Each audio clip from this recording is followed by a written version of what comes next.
कुछ कहानियां सिर्फ सुनी नहीं जाती, महसूस की जाती है। और आज मैं आपको एक ऐसी ही कहानी सुनाने जा रहा हूं।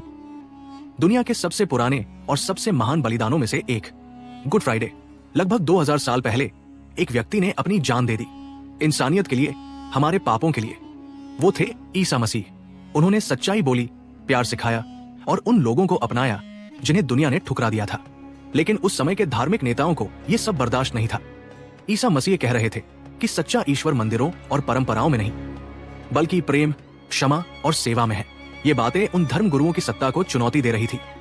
इसलिए उन्होंने मसीह पर झूठे आरोप लगाए कि वो खुद को ईश्वर का पुत्र कहते हैं और लोगों को भड़काते हैं। और फिर उन्हें रोमन गवर्नर पोंतियुस पिलातुस के सामने पेश किया गया। पिलातुस ने जांच की और कहा, मैं इस व्यक्ति में कोई दोष नहीं पाता। त्योहार के समय एक परंपरा थी, गवर्नर एक कैदी को जनता की पसंद से रिहा करता था। उस दिन 2 कैदी पेश किए गए। एक था ईसा मसीह, निर्दोष, शांत, प्रेम से भरा हुआ, और दूसरा था बराबास, एक खूंखार अपराधी। पिलातुस ने पूछा, तुम किसे रिहा चाहते हो? भीड़ चिल्लाई, बराबास को छोड़ दो।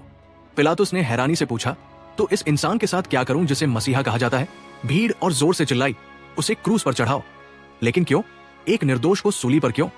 क्योंकि सच्चाई अक्सर भीड़ को चुभती है, क्योंकि प्रेम और दया सत्ता को असहज कर देती है। और फिर भीड़ की आवाज में इंसानियत की आखिरी चीख दब गई और ईसा मसीह को सूली पर चढ़ा दिया गया।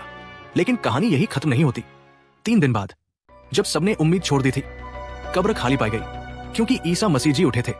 जी हाँ, ईस्टर रविवार को हुआ उनका पुनरुत्थान। ईस्टर हमें याद दिलाता है, चाहे अंधेरा कितना भी गहरा हो, उजाला लौट कर आता है। चाहे जिंदगी टूट जाए, उम्मीद फिर से जन्म लेती है। गुड फ्राइडे सिखाता है बलिदान क्या होता है, और ईस्टर सिखाता है जीत किसे कहते हैं। इस पवित्र सप्ताह में आइए हम भी एक नया संकल्प लें, सच्चाई, दया और इंसानियत के रास्ते पर चलने का। क्योंकि कहानी सिर्फ उनकी नहीं, ये कहानी हम सबकी है।